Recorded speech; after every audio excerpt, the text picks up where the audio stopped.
kerja spesifik, Komisi 3 DPR RI menjadi momentum penting dalam memperkuat sinergi antara lembaga legislatif dan aparat penegak hukum di daerah.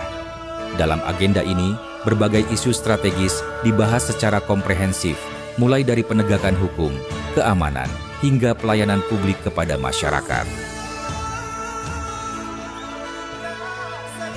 Luar biasa Pak Kapolda, jadi kita bisa, saya baru pertama kunjungan ke Aceh, ternyata tingkatnya luar biasa. Sebelum turun pesawat tadi ya Pak, kita lihat luar biasa, indah. Kami mengucapkan terima kasih dan apresiasi kepada Bapak yang telah hadir dari Komisi 3, dipimpin oleh Pak Ranu. Kami bangga, kami senang mendapat arahan, mendapat atensi, mendapat pencerahan, dan kami mempunyai kekuatan untuk bertindak pengawalan dalam peran tugas, dan kami juga diawasi dalam peran tugas.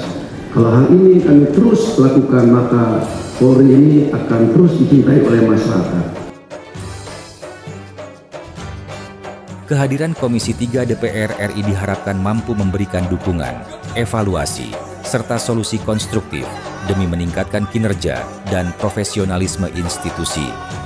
Melalui dialog terbuka dan peninjauan langsung di lapangan, kegiatan ini menjadi wujud nyata komitmen bersama dalam menciptakan rasa aman, keadilan, dan kepastian hukum bagi seluruh masyarakat Indonesia.